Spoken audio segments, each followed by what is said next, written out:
Tuhan, kami tahu tidak ada yang di luar kendali-Mu. Segala sesuatu dalam kendali Tuhan yang sempurna. Dan hamba berdoa demi nama Tuhan Yesus. Engkau Tuhan yang terus memberikan roh iman dalam kehidupan kami. Dan dengan roh iman itu kami akan selesaikan semua dengan tuntas. Bagian demi bagian yang Tuhan sediakan dalam hidup kami.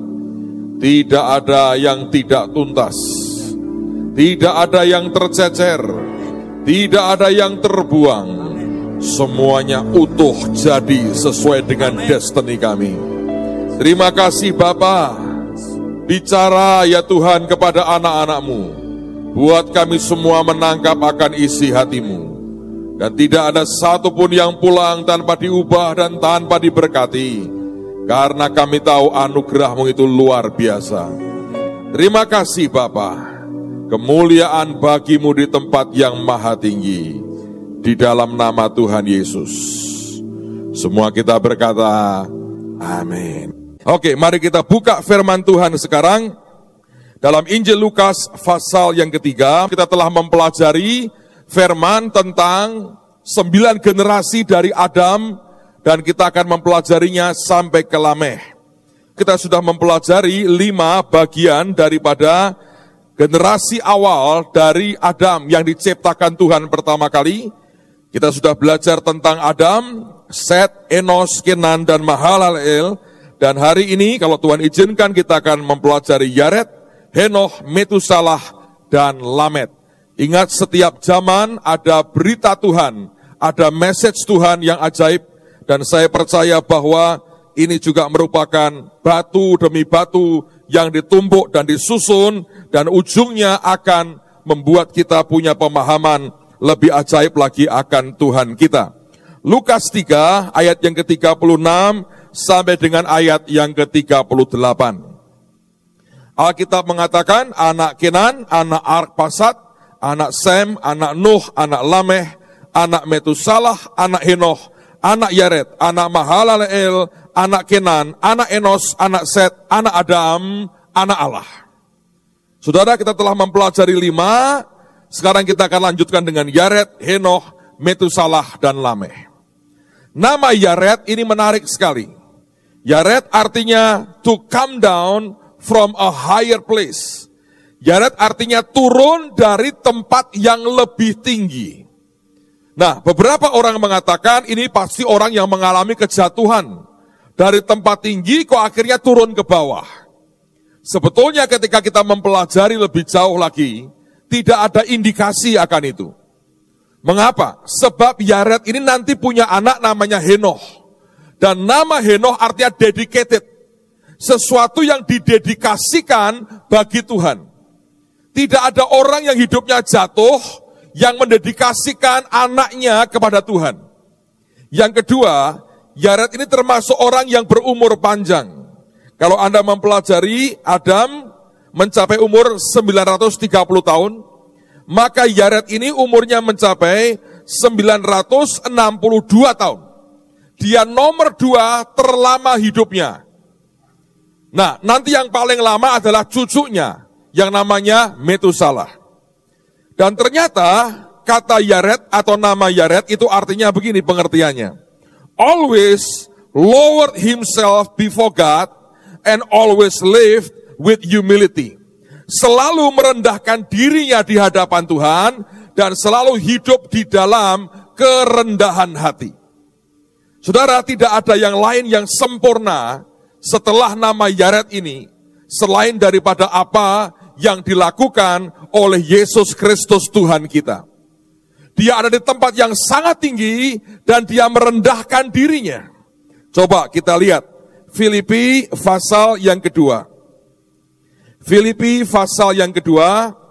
Kalau Anda ketemu Filipi pasal 2, lihat pada ayat yang ke-5 sampai dengan ayat yang ke-11. Filipi pasal 2 ayat 5 sampai 11.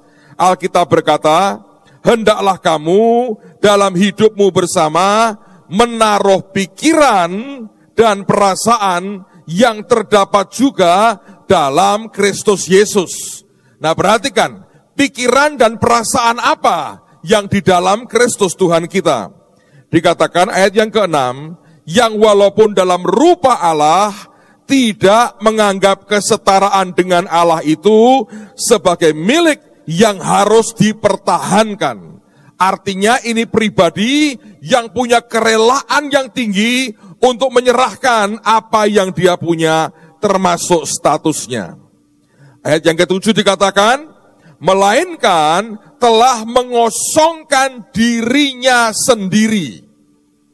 Saudara, Tuhan tidak dikosongin oleh orang lain, tapi dia mengosongkan dirinya sendiri. Kalau Anda punya kantong dan ada isinya, ada dua macam yang terjadi. Yang pertama, orang datang, nodong Anda, lalu menguras isi dari kantong saudara, mengosongkan kantongmu karena apa yang orang lain kerjakan.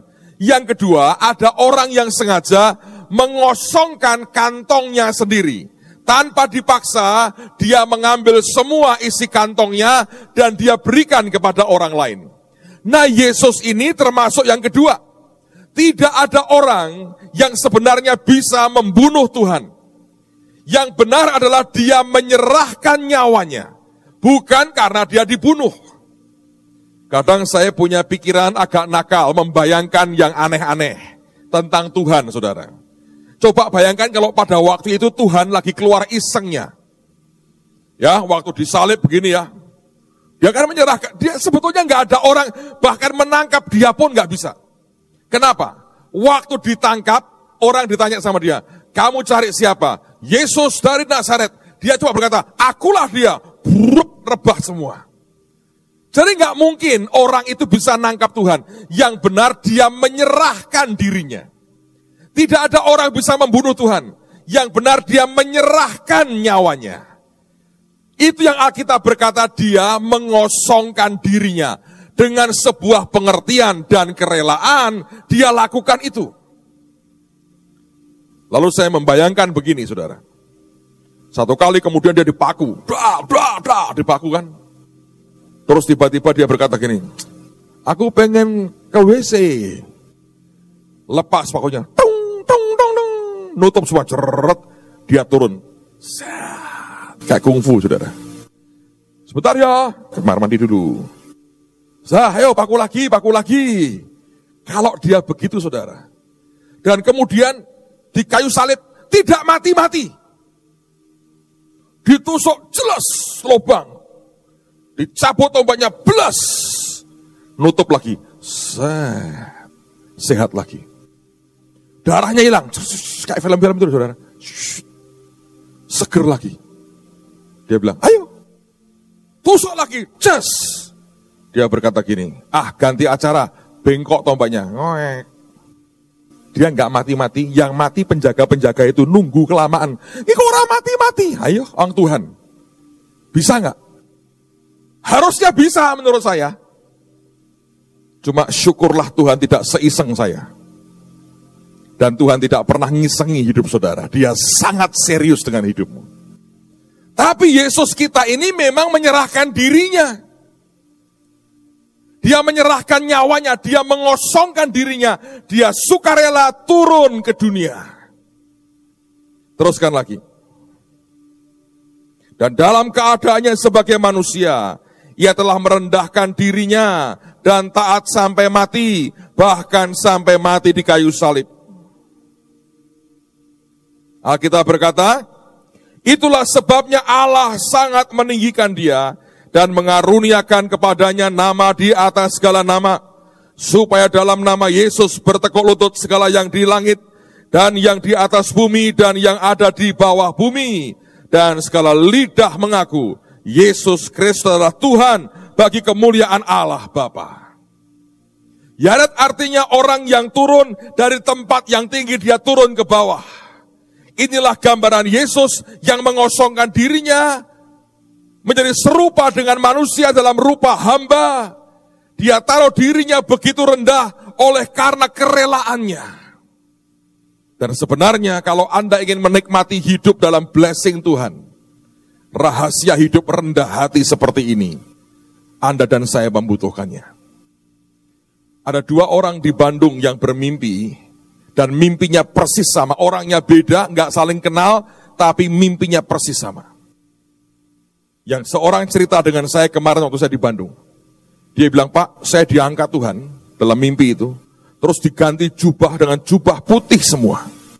Lalu kemudian dimasukkan sebuah ruangan. Itu ruang, Pak, isinya adalah kekayaan begitu banyak. Sampai dia bilang, menurut saya tidak terhingga itu. Banyak sekali. Tapi yang masuk ruang itu tidak banyak. Hanya sekian orang, mungkin 20 sekian orang katanya. Semua berpakaian putih. Dan isinya cuma tersungkur, dan di depannya itu ada dupa, pedupaan yang mengeluarkan asap dupa naik di hadapan Tuhan. Dan orang-orang ini, sekian puluh orang ini, hanya nyanyi nyembah dengan 2 kata yang terus diulang. Saya bilang, ngomong apa dia? Cuma berkata kerelaan dan kejujuran. Kerelaan dan kejujuran. Dan yang aneh, ada orang lain lagi mimpi persis sama. Dan Tuhan berkata, nak, kerelaan dan kejujuran itulah kerendahan hati. Hari ini banyak orang Kristen merasa rendah hati. Tapi sebetulnya enggak. Ketika kerelaan dan kejujuran kita sudah sangat tipis. Bahkan kita jujur dengan diri sendiri pun susah. Sebetulnya seringkali problem terbesar kita adalah yang namanya self-righteousness. Kita merasa gagal, bukannya kita mengakui bahwa aku buat kesalahan dan kebodohan, kita salahkan Tuhan, kita salahkan orang lain. Itu artinya kita nggak cukup jujur. Apalagi kita rela mengakui ketidakmampuan dan kegagalan kita. Saudara, kami baru alami nih di Muntilan. Saudara kan mendengar kesaksian yang saya ceritakan sekian minggu yang lalu. Saya kebetulan mengikuti dari jarak yang cukup dekat, semua perkembangan saya dengar. Betapa sulitnya mendapatkan izin. Aparatnya sudah mau memberikan izin, tantangan datang dari pihak dalam. Dari para pendeta. Bingung saya terus terang. Saya kadang-kadang bilang, Tuhan, bagaimana ini? Kami ini sama-sama hamba Tuhan, doanya minta yang berbeda. Yang kami berkata, Tuhan, supaya KKR ini terjadi. Engkau tahu hati kami ingin bawa jiwa-jiwa datang kepadamu. Teman-teman, saudara sepupu semua sudah oke mendukung mereka, support kita. Tapi ada sekian pendeta juga mungkin berdoa, gagalkanlah ya Tuhan. Bingung kan Tuhan? Untung Tuhan bukan saya, jadi tidak bingung saudara. Itu perjuangan luar biasa loh, perjuangannya luar biasa. Hari pertama ketika pasar rakyat semuanya berlangsung bagus sekali. Dalam 2 jam setengah semua habis. Kita dibantu oleh teman-teman dari TNI, truknya dipinjamkan ngangkut akan semua barang yang kita jual. 4 truk gede itu, ngebut sampai ke Muntilan. Kita ditolong banyak oleh aparat, ditolong banyak oleh banyak orang, dan dalam waktu singkat, hari pertama oke, cuacanya bagus, mendung dan tidak hujan. Jadi rakyat bisa belanja dengan sukacita dan tidak kepanasan. Dalam 2 jam setengah selesai. Saya berkata, wah, it's a good start. Dan semua kita berharap besok akan terjadi yang luar biasa. Kita minta ke Tuhan, Tuhan berikan paling tidak 10.000 jiwa. Apa yang terjadi saudara? 12:30. Saya baru terima SMS dari teman, Pak, di sini cuaca bagus Pak. Mendung dan tidak hujan. Begitu dia send ke saya, netes airnya. Saya sampai ke sana, sudah mulai 1-2. Saya masuk ke tenda di samping yang disediakan panitia, saya mau menyiapkan diri saya, dan mulailah hujan luar biasa.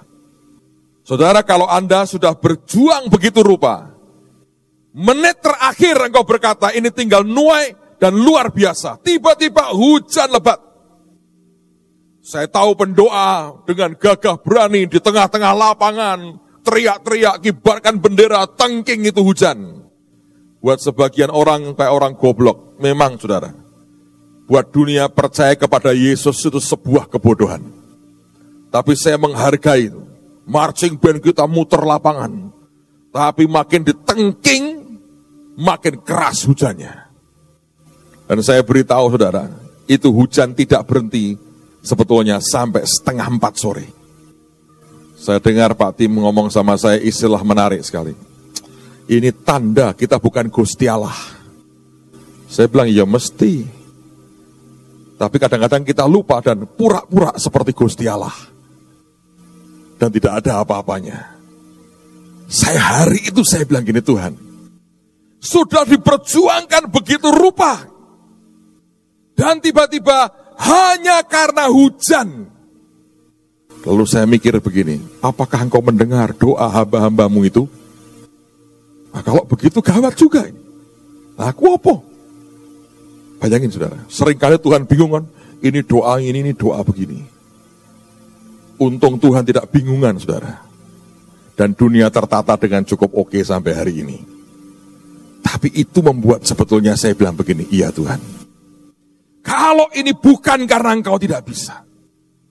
Kami telah berjuang begitu rupa mengatasi banyak hal. Tapi kami belum punya sinar laser untuk menyingkirkan awan hujan itu dan dipindahkan kemana. Dan ketika seperti ini alam bicara berbeda. Di situ kita sadar, kita memang bukan Gusti Allah saudara. Kita memang bukan Tuhan. Kita cuma ciptaan. Dan sebetulnya rapuhnya luar biasa. Karena itu sudahlah seharusnya kita sadar. Tiap saat, biarlah kita itu merendah di hadapan Tuhan. Yaret artinya turun dari tempat yang lebih tinggi. Seperti Yesus mengosongkan dirinya. Yaret kemudian punya anak bernama Henoh. Sekarang mari kita lihat Kejadian pasal yang kelima. Kejadian pasal yang kelima. Kalau Anda ketemu pasal 5, kita lihat ayat 21 sampai dengan ayat yang ke-24. Kejadian pasal 5 ayat 21 sampai dengan ayat yang ke-24. Setelah Henoh hidup 65 tahun, ia memperanakkan Metusalah. Kalau bahasa Jawanya, Metusalah ini wrong exit, saudara. Tapi ini bukan bahasa Jawa ya. Bahasa itu memang ajaib. Dan Henoh hidup bergaul dengan Allah selama 300 tahun lagi setelah ia memperanakkan Metusalah. Dan ia memperanakkan anak laki-laki dan perempuan. Jadi Henoh mencapai umur 365 tahun. Dan Henoh hidup bergaul dengan Allah, lalu ia tidak ada lagi sebab ia telah diangkat oleh Allah. Nama Henoh artinya dedicated atau didedikasikan, dipersembahkan kepada Tuhan. Dan yang menarik adalah kata bergaul atau kata berjalan dengan Tuhan. Dari kata Ibrani halak. Dan halak itu punya pengertian yang ajaib. Apa itu artinya? Bukan sekedar asal jalan berdua dengan Tuhan, bukan. Tapi kata bergaul artinya di sini taking each step in accordance with His will. Ambil tiap langkah sesuai dengan kehendaknya dan dikatakan without harboring different thoughts, tanpa menjadikan pikiran kita ini sebuah pelabuhan di mana kapal-kapal yang datang dengan pikiran yang lain dibiarkan berlabuh. Saudara, rupanya yang membuat banyak orang tidak bisa jalan dengan Tuhan adalah pikiran kita ini kita jadikan seperti pelabuhan. Di mana kapal-kapal pikiran-pikiran manusia yang bukan dari Tuhan itu kita biarkan berlabuh di pikiran kita. Nah, begitu kita biarkan itu berlabuh di pikiran kita, maka kekristenan kita mulai kacau. Kita mempertanyakan banyak hal, sampai akhirnya kita sendiri bingung. Harus bagaimana? Dan ternyata gawatnya adalah, Ini strategi dipakai setan dari sejak awal menjatuhkan Hawa. Setelah sekian ribu tahun masih begitu efektif menjatuhkan orang. Dari mana kita mengerti? Sekarang mari kita lihat Kejadian pasal yang ketiga. Kejadian pasal yang ketiga. Lihat akan kejatuhan manusia. Ayat pertama sampai dengan ayat yang ketiga saja. Adapun ular, ialah yang paling cerdik dari segala binatang di darat yang dijadikan oleh Tuhan Allah. Ular itu berkata kepada perempuan itu, perhatikan ya, tentulah Allah berfirman, semua pohon dalam taman ini jangan kamu makan buahnya, bukan? Sebetulnya apa sih strateginya? Setan itu mulai dengan suatu pertanyaan atau mempertanyakan apa yang Tuhan pernah katakan. Jadi dia mulai dengan sebuah diskusi. Dia tidak memaksa Hawa makan buah itu, tapi pikirannya dibuka untuk bisa dia masuk dan meracuni pikirannya. Nah, kenapa bukan Adam yang diajak bicara? Sebab perintah Tuhan tentang apa yang boleh dan tidak boleh, itu langsung dari Tuhan kepada Adam. Rupanya Hawa itu second layer atau lapisan kedua. Dia tidak mendengar langsung dari Tuhan, dia mendengar lewat Adam. Nah, gawatnya adalah yang dia dengar dan pengertiannya itu sedikit beda. Nah, perbedaan itulah yang dimanfaatkan setan, membuka pikirannya, menjadikan pikiran Hawa pelabuhan. Sehingga cara berpikir setan dimasukkan ke pikirannya, lalu dia mulai goyah dan di situ dia jatuh. Sebab setan mulai dengan mempertanyakan. Saudara, kalau Anda ini ya, membiasakan dirimu mempertanyakan segala sesuatu, suatu hari Anda akan bingung. Dan ujungnya engkau akan tinggalkan Tuhan. Contoh begini. Dengar firman ini. Yesus itu penyembuh. Iblis ngomong begini. Tetanggamu itu Kristen 30 tahun. Sakit. Mati itu. Didoakan pendeta berkali-kali. Sampai KKR-nya Beni Hino. Mati pendetamu. Mana penyembuhnya? Terus Anda berkata ini. Yo. Setan kok dihei, saudara. Terus ada orang khotbah lagi. Tuhan itu memberkati kita. Ada yang ngomong gini, sepiro berkati. Kamu mana berkatnya? Sekian tahun ikut Tuhan, mana? Kerjaan gagal terus. Ya kan? Juga ya. Oh, jangan percaya. Kita diajari lagi, mari kita mengklaim akan milik kita. Ngomong gini, klaim. Kayak pengacara, mengklaim ini, mengklaim itu. Dihapusin. Mana? Orang ngajari lagi, mari kita memenangkan Indonesia. Menang ke Indonesia. Tetangganya lapar aja gak dibiarkan. Sampai kering ngono-ngono. Indonesia dimenangkan, ya kan? Ya. Lah, begitu Anda mulai masuk. Ini belum ada pihak lain loh, saudara. Hanya cuma Adam dan Hawa. Lihat ya, nanti kita akan baca. Itu mulainya dengan mempertanyakan. Teruskan. Lalu, 2, saut perempuan itu kepada ular itu. Buah pohon-pohonan dalam taman ini boleh kami makan. Tetapi tentang buah pohon yang ada di tengah-tengah taman, loh, Hawa itu namanya pohon itu apa aja kagak ngerti.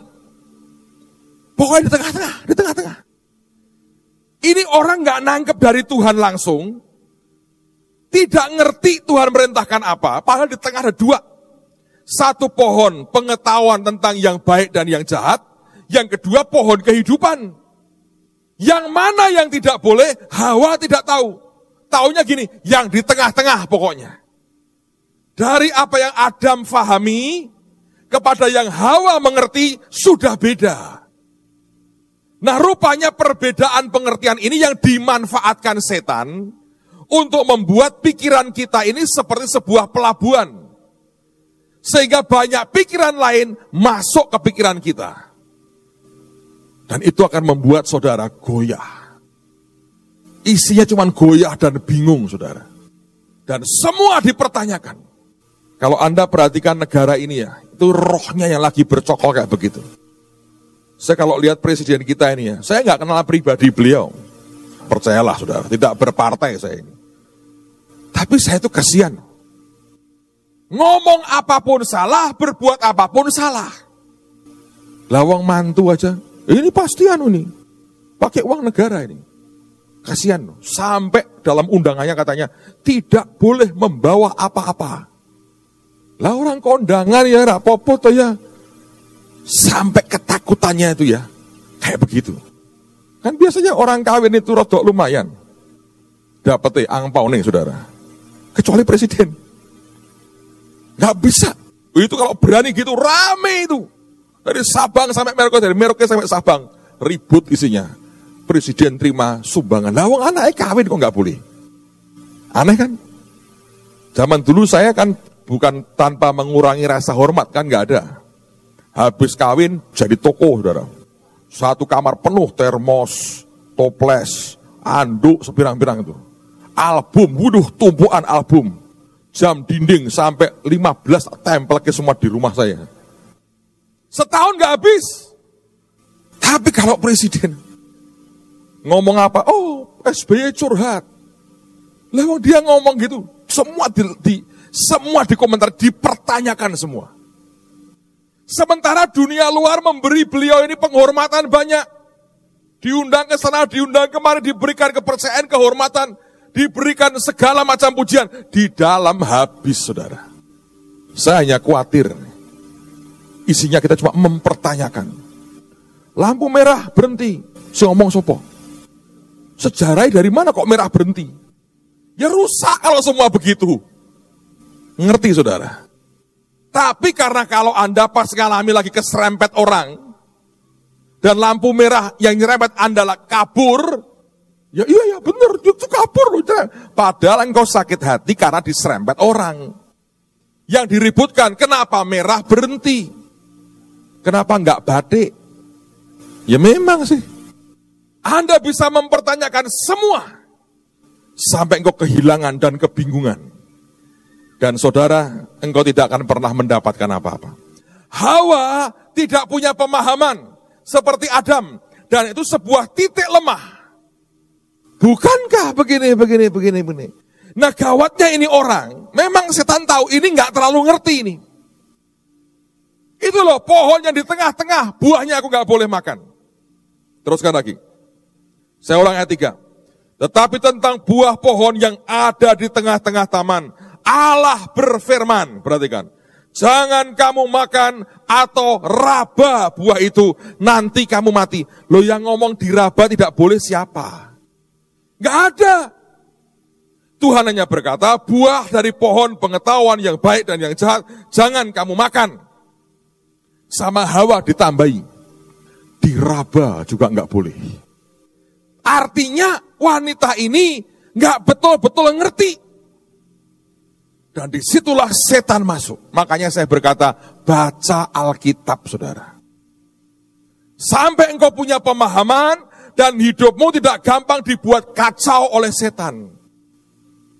Karena dia akan mempertanyakan semua dari firman. Sampai bulet di pikiran saudara. Akhirnya kita nggak bisa kemana-mana. Dan kita dibuat lumpuh. Bahkan untuk percaya perkataan Tuhan saja. Kita sulit. Saya berdoa Anda menyadari. Ini hal yang serius. Dalam hidup kekristenan kita. Dan Hawa berkata, raba pun tidak boleh, nanti kamu mati. Padahal Tuhan berkata, pasti kamu mati. Dari sini loh Anda harus mengerti. Setan itu perangin kita di pikiran kita. Engkau biarkan, engkau entertain, engkau berkata, iya ya, benar ya, habis saudara. Dan ujungnya apa yang akan kau percayai sebetulnya? Kita jadi umat yang tidak akan pernah percaya dengan apapun. Bahkan mempertanyakan Tuhan dan kita berkata, mana Tuhan? Ada orang yang SMS saya, Pak, apakah firman Tuhan sudah expired kali ya? Dari kalimat pertama aku berkata, ini kepahitan ini orang ini. Kalimatnya, apakah firman sudah expired? Katanya kalau kita 2 orang berkumpul dalam namanya, dia hadir. Saya kumpul-kumpul 2 orang, saya minta dia hadir, saya nggak lihat tuh. Expired kali Pak ya? Kalau saya jadi Tuhan, tak expired dia langsung saudara. Lihat tuh, untung Tuhan juga bukan saya, itu loh. Anda harus berterima kasih itu. Dan ini orang kepahitan tuh. Dia menggunakan ayat untuk mengendalikan Tuhan. Wah ajaib. Tapi itu memang kerjaan setan. Dikotak-katik sampai nggak karu-karuan. Coba lihat akan concernnya Rasul Paulus saudara. 2 Korintus pasal yang ke-11, coba kita lihat.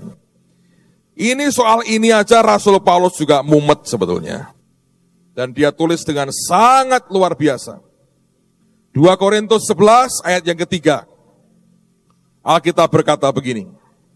Tetapi aku takut, kalau pikiran kamu disesatkan dari kesetiaan kamu yang sejati kepada Kristus.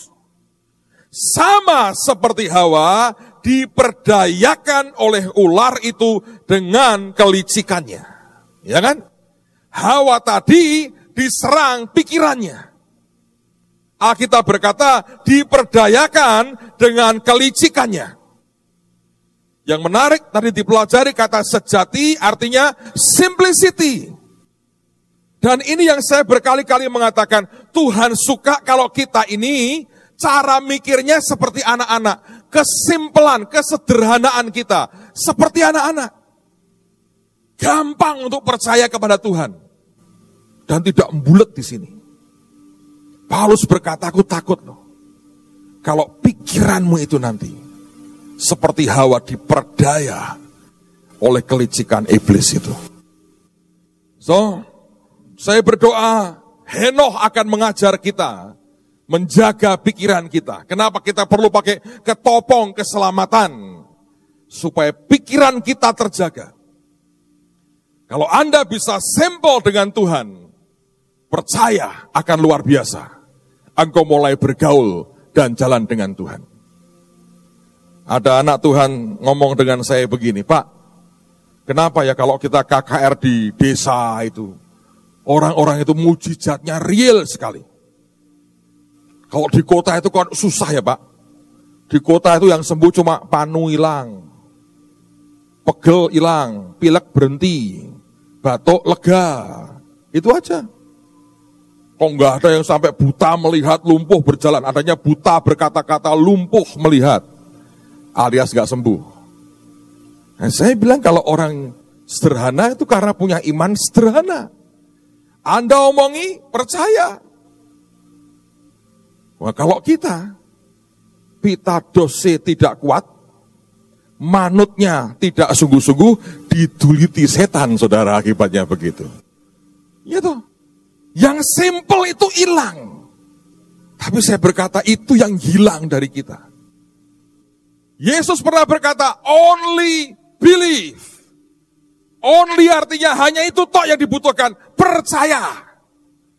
Oh tapi, mesti begitu saudara. Saya berdoa, tidak ada orang yang kehilangan simplicity-nya dalam imannya kepada Tuhan. Alright? Yang ketiga, Henokh itu melahirkan seorang anak, dan kelahirannya inilah yang membuat Henokh bergaul dengan Tuhan. Namanya Metusalah. Bukan salah weton, saudara. Metusalah. Metusalah artinya when he dies, the deluge shall come. Ketika dia mati, air bah akan datang. Jadi ketika Henokh punya anak Metusalah, Tuhan ngomong gini, Henokh, nanti waktu anakmu ini mati, air bah akan datang. Terjemahan lain berkata, when he died, the world will end. Ketika dia mati, dunia akan berakhir atau kiamat. Dan kalau Anda membaca, Anda pelajari tahun-tahunnya, saudara akan bisa menemukan persis di tahun di mana Metusalah mati, itulah saatnya air bah datang. Saudara, yang menarik buat saya, Metusalah ini adalah orang paling tua umurnya yang tertulis di Alkitab. Dia mencapai umur 969 tahun. Dia yang paling tua. Ketika saya merenungkan ini, saya berdoa, Tuhan, kenapa Metusalah ini berumur sangat panjang? Yang lain umurnya tidak ada yang sepanjang Metusalah. Yared 962. Adam 930. Metusalah 969. Kenapa begitu lama? Dan di situ Tuhan berkata kepada saya begini, nak, kamu tidak pernah mengerti bahwa hatiku tercabik, terbelah dua. Ada yang namanya kasih sayangku yang begitu besar kepada manusia, tapi ada keadilanku yang harus ditegakkan. Dan seringkali dua-duanya itu merobek hatiku. Sesungguhnya, dia berkata, aku tidak pernah menikmati saat aku harus menjatuhkan hukuman kepada manusia. Apalagi kepada anak-anak. Tidak pernah. Jangan pernah berpikir Tuhan terbahak-bahak melihat Anda terima hukuman atau Anda kena masalah. Sama sekali tidak. Dan dia berkata ada begitu banyak hal dalam kehidupan anak-anakku ini yang sebenarnya membuat aku ini seperti tersudutkan dan terbelah. Saudara, beberapa hari yang lalu saya ngobrol dengan beberapa teman. Dan teman ini mengeluh dengan saya, dia berkata, Pak, kenapa ya saya kok belum mengalami terobosan keuangan? Saya bilang, maumu apa? Saya kepingin ya Pak ya, ada pembiayaan untuk apa? Saya yang bayar. Mau berapa ratus juta saya bayar, karena berkat Tuhan limpah Pak. Ya bagus sih sebetulnya. Nah saya itu maunya begitu Pak, hidup berkelimpahan kayak begitu. Jadi saya bisa bantu pekerjaan Tuhan itu luar biasa. Mulia ya Tuhan, aku berkata. Luar biasa ada sebetulnya. Kenapa engkau tidak berkati? Dan kemudian Tuhan ngomong sama saya. Diingatkan satu bagian firman dari apa yang Rasul Paulus katakan. Dan dia bilang, nak, tidak ada orang yang mengerti kekuatan di dalamnya. Dan seberapa hatinya akan berubah ketika yang namanya keuangan, kelimpahan, berkat, kekayaan turun dalam hidupnya. Coba buka ayat, saudara. Roma pasal 8. Kita belajar beberapa firman lagi. Roma pasal yang ke-8, perhatikan pada ayat yang ke-35 sampai dengan ayat yang ke-37. Roma 8, 35 sampai 37. Siapakah yang akan memisahkan kita dari kasih Kristus? Baca ini rangkaiannya, daftarnya. Penindasan atau kesesakan, penganiayaan atau kelaparan, atau ketelanjangan, atau bahaya, atau pedang. Seperti ada tertulis, oleh karena engkau kami ada dalam bahaya maut sepanjang hari, kami telah dianggap sebagai domba-domba sembelihan. Kalau Anda baca ya, semua daftar itu, dari namanya penindasan, kesesakan, aniaya, kelaparan, ketelanjangan, bahaya, pedang, tidak ada satupun yang bicara keuangan dan kelimpahan. Semua bicara masalah, masalah, masalah, masalah, masalah. Dan begitu orang kena masalah, kecenderungan pada umumnya dia lari ke Tuhan. Karena itulah dengan sangat jujur, Paulus oleh karena Roh Kudus mengatakan, daftar ini membuat kita tidak dipisahkan dari kasih Kristus. Tidak. Ayat berikutnya, 37. Tetapi dalam semuanya itu, dalam hal apa? Dalam hal penindasan, kesesakan, aniaya, kelaparan, telanjang, bahaya, pedang. Dalam semuanya itu kami lebih daripada orang-orang yang menang oleh Dia yang telah mengasihi kita. Tapi tidak ada daftar yang namanya kelimpahan kekayaan. Pak, apa betul sih? Itu bisa membuat kita dengan gampang murtad. Menurut saya, menurut Alkitab ya. Mana buktinya? Lihat lagi, ayat terakhir, Lukas pasal 15. Lihat bagaimana seringkali kita ini benar-benar membuat Tuhan itu seperti dihadapkan kepada sebuah dilema yang mengerikan. Itulah sebabnya kalau Anda baca kenapa Metusalah tidak mati-mati. Sebab berat buat Tuhan untuk menghukum dunia dan membuat banyak orang binasa. Ditunda, ditunda, ditunda, ditunda, ditunda. Karena kalau dia mati, di tahun yang sama air bah harus datang. Karena itu umurnya panjangnya luar biasa.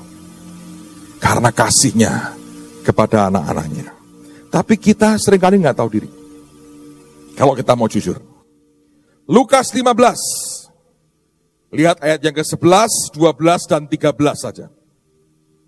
Yesus berkata lagi, ada seorang mempunyai 2 anak laki-laki. Kata yang bungsu kepada ayahnya, perhatikan perkataannya, Bapak, berikanlah kepadaku bagian harta milik kita yang menjadi hakku. Nah, bungsu tidak pernah berkata gini, lalu kemudian Bapak, aku akan pergi berfoya-foya. Enggak. Dia hanya berkata, berikan warisan bagianku. Itu kurang ajar sih. Sebetulnya dia anggap bapaknya sudah mati. Tetapi bungsu gak pernah berkata, setelah nanti aku dapat, aku akan hidup ngawur. Enggak ada. Diberikan tidak. Anda kalau hari ini punya anak ngomong begitu, Anda rela tidak? Kalau saya tak keramasi dulu itu anak. Ya toh, kurang ajar. Tapi Bapak di surga itu ya kadang-kadang tidak bisa dimengerti. Alkitab berkata, lalu ayahnya membagi-bagikan harta kekayaan itu di antara mereka. Jadi sulung juga dapat tuh sebetulnya. Tapi sulung itu gawat juga nanti mentalnya. Itu nanti session lain saudara. Ayat 13. Bertahan berapa lama? Beberapa hari kemudian, anak bungsu itu menjual seluruh bagiannya itu. Lalu pergi ke negeri yang jauh. Di sana ia memboroskan harta miliknya itu dengan hidup berfoya-foya. Rupanya waktu dia terima uang begitu banyak, gak tahan. Hanya betah beberapa hari dan kabur. Ujungnya makan makanan babi. Bukankah sebuah dilema seringkali? Karena itu saya berkata kita mesti bangun manusia roh kita. Sehingga kita satu hari akan berkata seperti Daud mengatakan, in my prosperity I shall not move. Di dalam kelimpahanku aku tidak akan goyah. Karena sebetulnya tidak ada manusia yang kebal dengan hal itu. Ada anak Tuhan yang diberi nasihat temannya. Nanti kalau kamu diberkati jangan sombong. Dia berkata, gua tidak mungkin sombong. Kenapa? Dulu aku bekas orang susah.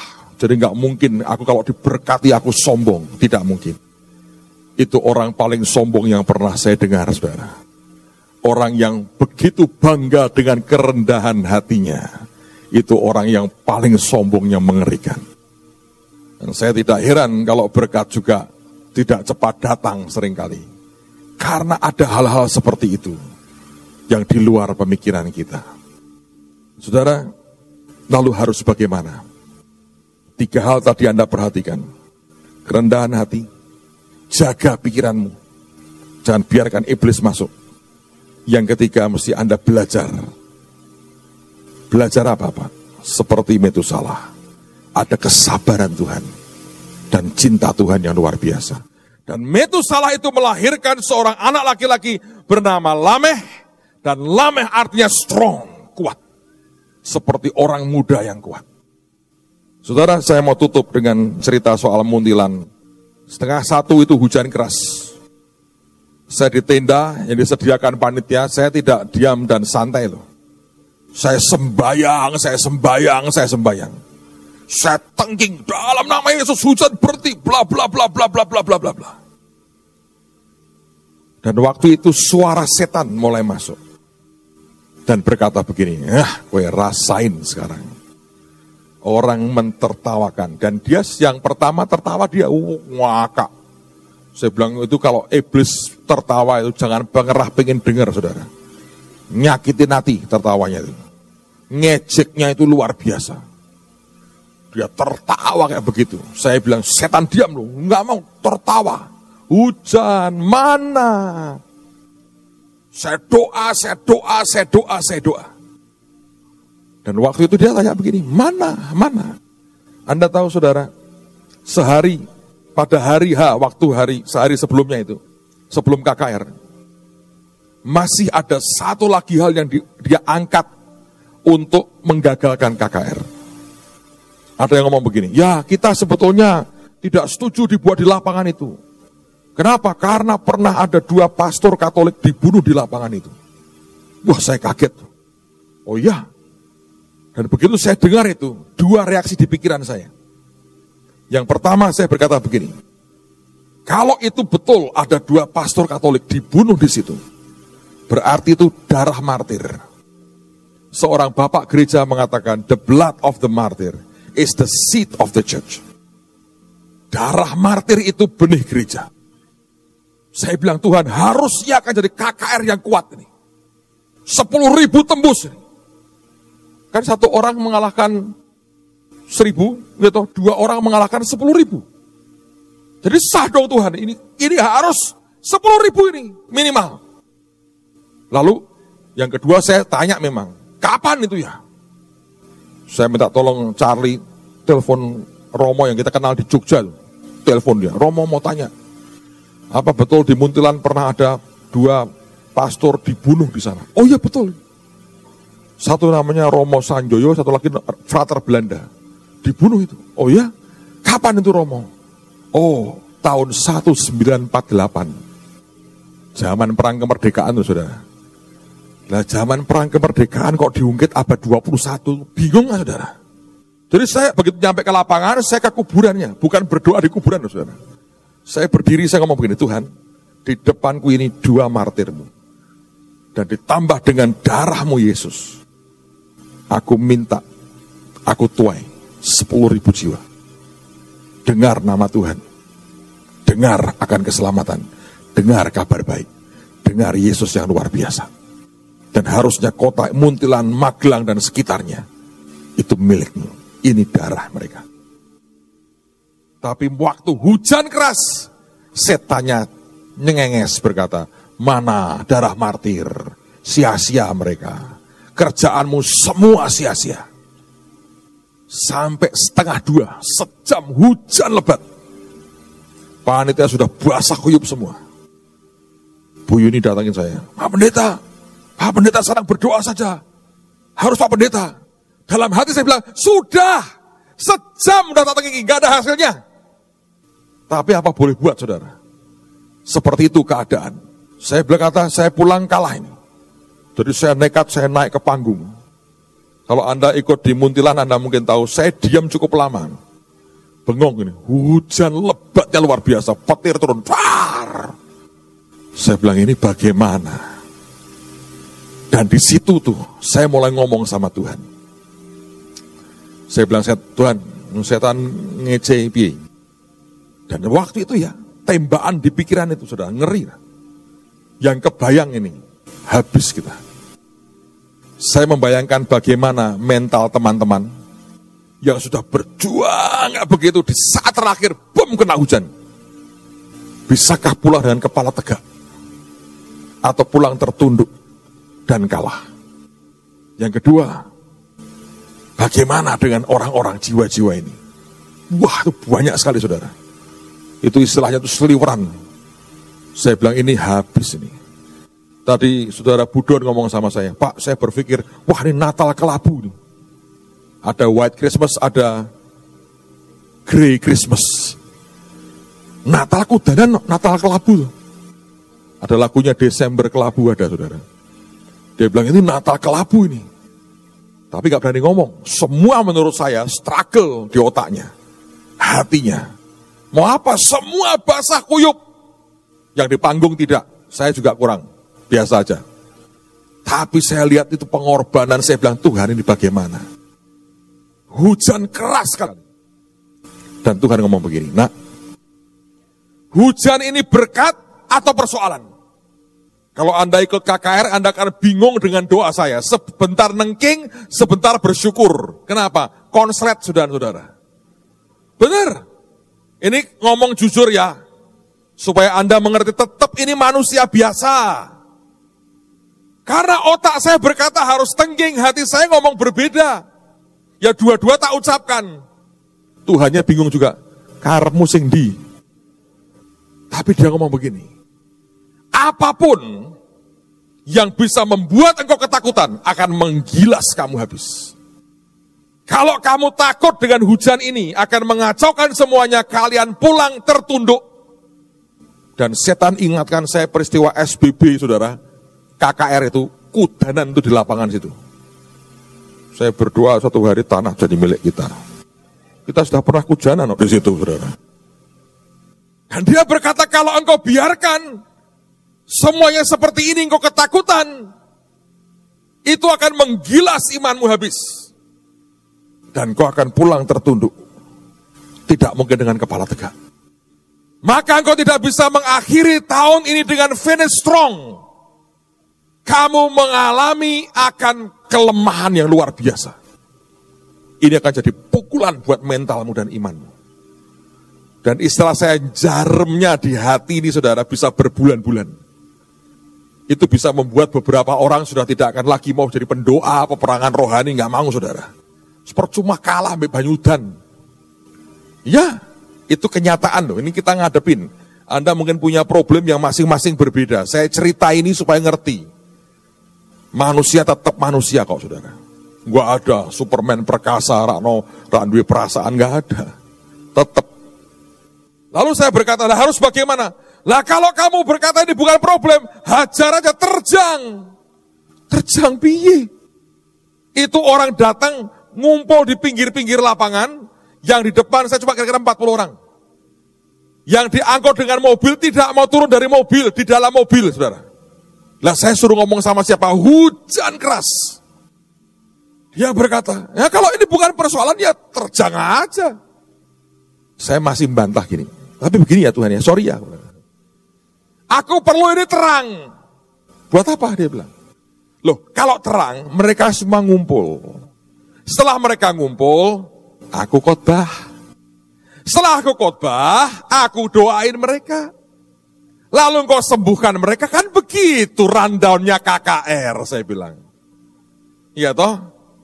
Kan begitu dong Tuhan, ngumpul dulu, aku khotbah, doain orang sakit, podo waras, terus nyanyi Tuhan Yesus tidak berubah, kan begitu. Ini otak saya itu ngomongnya begitu, ini konslet kok saudara, bus. Saya lihat di depan mata sebuah kehancuran. Sempat terpikir, jangan-jangan didoakan pendeta-pendeta itu, hujan, udan tenan. Atau mungkin Tuhan itu ingin menyukakan semua pihak, sing minta udan ya kayak udan, ya toh. Lalu Tuhan ngomong gini sama saya. 2000 tahun lalu waktu aku hidup di dunia, aku ngumpulkan orang dulu baru buat mujizat, atau aku buat mujizat karena itu orang kumpul. Ya kedua.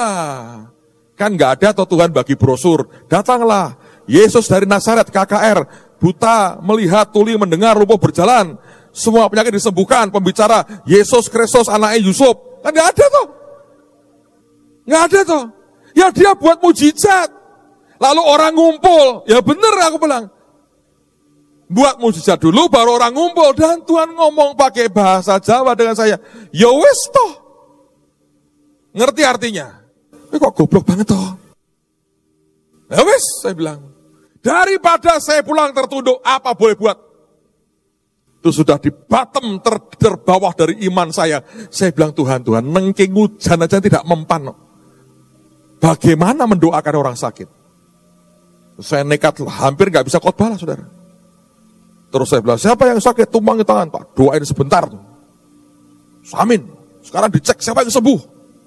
Satu anak Tuhan teriak konselor, Pak, ini sembuh Pak. Lega saya, bawa ke depan. Banyak itu antri saudara.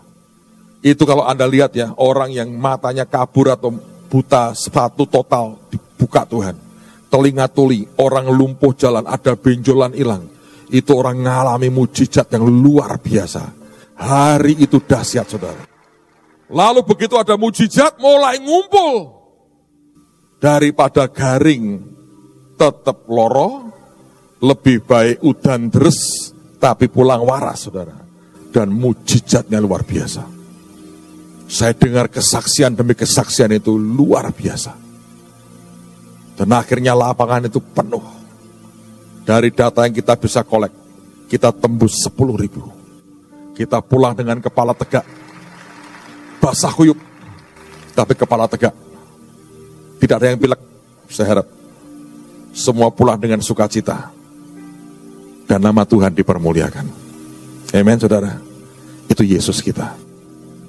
Sekali lagi, kita bukan Gusti Allah. Ingat itu, saudara. Cuman hamba biasa. Semua karena anugerahnya. Maka saya mau percaya, apapun persoalan saudara, saya ngalami di dalam pelayanan, itu realita yang luar biasa. Yang ajaib, saudara, setelah acara selesai, pihak kepolisian minta tahun depan kita buat lagi di lapangan yang sama. Pasar Rakyat dan Kesembuhan. Kali ini panitianya polisi. Mau protes, silahkan protes ke polisi. Ya kan? Arahkan hatimu ke Tuhan.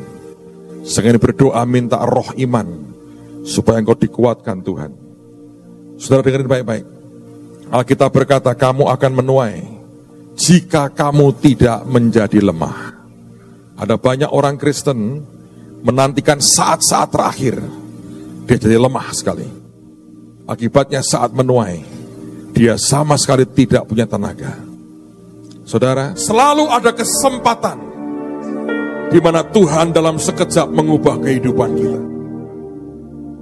Itu bukan karena sesuatu yang mendadak muncul seringkali, tapi merupakan ujung atau klimaks dari sebuah proses yang Tuhan kerjakan dalam kehidupan kita. Tapi percayalah, kita punya Tuhan yang gemar memberikan kejutan yang ajaib buat anak-anaknya. Dia Tuhan yang sangat suka kalau melihat anak-anaknya bahagia. Dia Tuhan yang suka melihat kita menikmati semua kebaikannya. Bartimius yang buta duduk di gerbang Yeriko, kota yang dikutuki itu. Dia mengemis karena dua matanya buta dan tidak bisa melihat. Suatu hari dia mendengar suara orang begitu banyak berbondong-bondong dan dia bertanya, suara apa itu? Seseorang memberitahu dia, Yesus dari Nazaret lewat. Saya percaya dia sudah mendengar berita tentang Yesus. Maka dia mengerti itulah sebuah kesempatan, opportunity yang Tuhan sediakan. Tuhan lewat di dekatnya. Dan kita berkata dia mulai berseru dengan suara nyaring, dia berkata, Yesus anak Daud, kasihanilah aku. Ada banyak orang mungkin sedang mendengarkan percakapan yang terjadi, atau mungkin Tuhan sambil mengajar. Semua ingin mendengar apa yang dia katakan. Tiba-tiba seseorang dengan kebutuhannya berteriak, berseru, dan itu mengganggu mereka. Alkitab berkata mereka memarahi akan Bartimius. Mereka mengatakan, kamu diam. Tapi firman berkata, semakin dilarang semakin dia keras berteriak. Kenapa? Dia tahu itu merupakan a moment of opportunity. Suatu saat kesempatan yang Tuhan berikan di mana Yesus lewat di hadapannya. Firman berkata semakin keras dilarang, semakin keras dia berteriak. Dan akhirnya apa yang terjadi? Tuhan berhenti dan berkata, panggil dia kemari. Ada dua kekuatan yang harus kita miliki. Yang pertama, kekuatan waktu engkau berseru dan memanggil akan nama Tuhan. Itulah kekuatan di mana engkau mesti berteriak menyerukan akan nama Tuhan. Tapi kekuatan yang kedua, perhatikan kalau Anda baca di Alkitab, menarik sekali. Orang-orang mendatangi Bartimius berkata apa? Kuatkan hatimu, dia memanggil engkau. Kekuatan kedua adalah kekuatan saat engkau bersentuhan dengan sumber mujizat, yaitu Tuhan sendiri. Karena itulah orang-orang berkata, kuatkan hatimu, dia memanggil engkau. Firman berkata, kamu akan menuai jika engkau tidak menjadi lemah. Saya berdoa Anda punya kekuatan untuk bersentuhan dengan sumber mujizat dalam hidupmu. Dan itu sewaktu-waktu akan terjadi. Setiap kali engkau bangun pagi, baiklah engkau berkata, mungkin hari ini Tuhan. Kalau itu kesempatan datang, berikan kekuatan, aku bersentuhan dengan sumber mujizatku, yaitu Yesus sendiri. Kalau setiap kali kesempatan itu datang, berikan itu Tuhan. Sebagian Anda mungkin seperti orang yang lumpuh di tepi kolam Bethesda yang tunggu bertahun-tahun, menunggu malaikat menggoncangkan air kolam itu, dan siapapun yang pertama masuk pertama akan sembuh apapun juga penyakitnya. Engkau mungkin berkata, Pak, saya tunggu sudah sekian lama, saya nggak pernah bisa jadi orang yang pertama masuk kolam itu. Kalau begitu artinya engkau akan didatangi oleh Yesus yang akan berkata, maukah engkau sembuh? Sebab bagi Tuhan tidak ada yang mustahil. Dan Tuhan bahagia kalau melihat Anda dan saya bahagia. Saya berdoa hari ini, Dia berikan roh iman dalam hidup kita, sampai Anda dan saya mendapatkan dan didapati Tuhan finish strong, selesai dengan kuat dalam anugerahnya. Amen. Angkat tanganmu di hadapan Tuhan. Hamba berdoa demi nama Yesus. Berikan roh iman dalam hidup kami Tuhan. Kami singkirkan semua keraguan, kebimbangan, semua pikiran dari setan yang meragukan Tuhan. Kami patahkan dalam nama Yesus. Kami minta anugerah-Mu turun. Berkati anak-anak-Mu. Buka tingkap langit. Berikan di atas kami open heaven, surga yang terbuka Tuhan. Tidak ada yang mustahil bagi-Mu. Dan buat kami yang percaya, kami terima, kami terima, kami terima. Kami terima destiny kami terbaik dari Tuhan dalam hidup kami. Kami terima. Suddenly a touch from heaven, Jesus came and rescued me. Oh yes Lord. Suddenly a touch from heaven, Jesus came and set me free. Suddenly a touch from heaven, Jesus came and rescued me. Suddenly a touch from heaven, Jesus came and set me free. Katakan sekali lagi, Suddenly a touch from heaven, ya Tuhan. Jesus came and rescued me. Suddenly a touch from heaven, Jesus came and set me free. Jesus name. Jesus came and set me free. Jesus name. Jesus came and set me free. Dan biarkan kebebasan, kemerdekaan dari Tuhan akan terus dari bagian hidup kami. Pribadi lepas pribadi tanpa terkecuali. Berikan terobosan itu Tuhan. Di dalam nama Tuhan Yesus semua berkata